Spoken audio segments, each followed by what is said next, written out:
Em nome do Pai, do Filho e do Espírito Santo. Amém. Louvado seja o nosso Senhor Jesus Cristo, para sempre seja louvado. Meus irmãos e minhas irmãs, primeira semana do Advento. Estamos aqui bem pertinho da coroa do Advento para mostrar para nós esse simbolismo.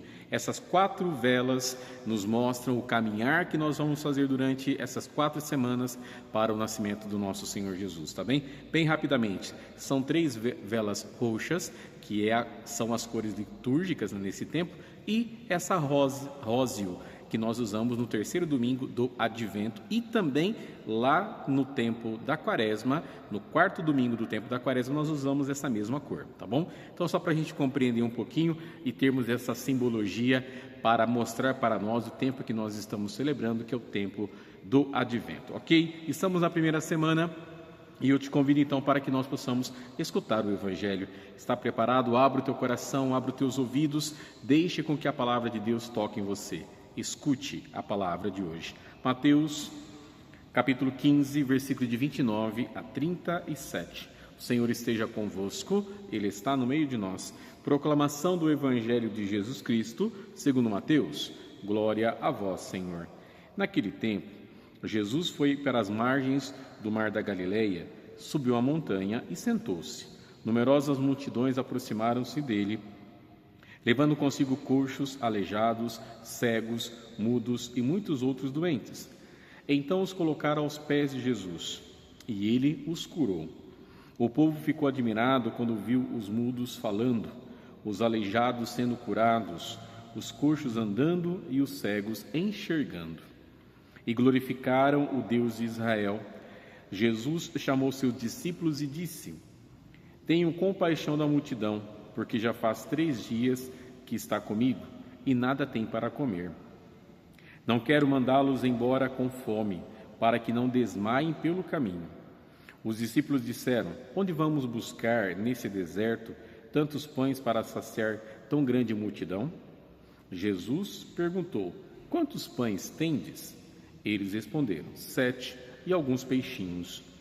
Jesus mandou que a multidão se sentasse pelo chão. Depois pegou os 7 pães e os peixes, deu graças, partiu-os e os dava aos discípulos, e os discípulos às multidões. Todos comeram e ficaram satisfeitos, e encheram 7 cestos com os pedaços que sobraram. Palavra da salvação. Glória a vós, Senhor. Jesus curou muitos e multiplica os pães. São 2 momentos importantíssimos desse evangelho que nós acabamos de escutar. Primeiramente, Jesus que cura. Olha só que interessante. Uma grande multidão foi ao encontro do nosso Senhor. E gente de todo tipo, né? Coxos, aleijados, cegos, mudos e outros doentes. E todos eram colocados aos pés de Jesus. E ele os curou. Jesus é aquele que cura. É aquele que liberta as pessoas das suas doenças, tanto físicas como psíquicas e espirituais, de modo especial. Então aqui todas essas pessoas foram curadas e o povo ficou admirado com aquilo que estavam vendo os coxos andando, os aleijados sendo curados, os mudos voltando a falar. Tudo isso davam glórias, glorificavam ao Deus de Israel, como nós ouvimos aqui no Evangelho. Então essa é a primeira parte. E aqui traz para nós um sentido muito profundo, que Jesus é aquele que veio curar a humanidade. Esse tempo agora do Advento, que é a preparação para a vinda do nosso Senhor, mostra o quanto que Jesus veio para esta função: curar, libertar a cada um de nós. Libertar a gente dessas amarras, daquilo que vai nos impedindo de estarmos na presença do outro. É por isso então que Jesus vai ao encontro daqueles que não são. Olha só, são pessoas aqui, né, com vários problemas, como nós percebemos. E aqui a gente traz para a nossa realidade esse compromisso que Jesus tinha com os pobres, e tem com os pobres, com os marginalizados, com aqueles que são desprezados pela sociedade, que estavam sempre à margem, estão sempre à margem da sociedade. E Jesus então cura a todos, e ele os curou.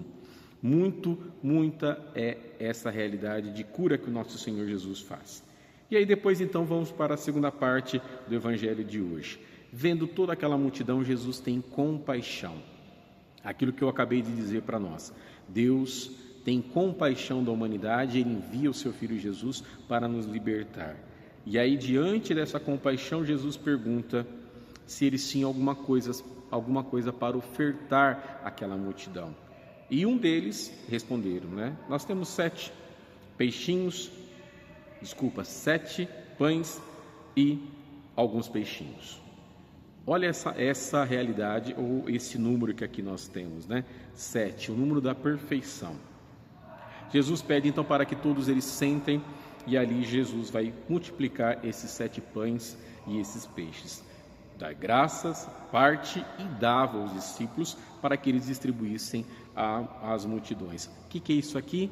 Jesus já está mostrando a partilha, a Eucaristia, que é o mesmo ato. Ele dá graças, parte e dá aos seus discípulos, para que eles possam entregar para aqueles que têm fome e sede de justiça, como nos diz o próprio Evangelho. São 2 realidades extremamente importantes. A cura que o nosso Senhor faz no primeiro momento, e agora alimentando esse povo que precisa saciar a sua fome, sedento de fome, né? E então nós somos chamados a isso, a termos essa presença da cura que Jesus faz na nossa vida e do alimento que Ele nos dá, que é o seu próprio corpo e o seu próprio sangue. Então, meus irmãos, olha que coisa mais linda, né? Todos comeram e ficaram satisfeitos e encheram 7 cestos com os pedaços que sobraram. Esta é a ação de Deus na nossa vida. Quando Deus faz isso conosco, Ele providencia tudo o necessário para que nós possamos viver e viver na dignidade. É esta que é a mensagem do Evangelho que nós acabamos então de escutar. Jesus cura muitos e multiplica os pães, para que assim nós possamos ser saciados, libertados de todas as amarras que nos prendem e não nos deixam ir ao encontro do nosso Senhor. Que Deus te abençoe, meu irmão, minha irmã. Muito obrigado mais uma vez pela tua participação. E é claro, aqui por esse canal, você também ajuda na evangelização. Que Deus te abençoe. Em nome do Pai, do Filho e do Espírito Santo. Amém. Tchau, tchau. Fiquem com Deus e até amanhã.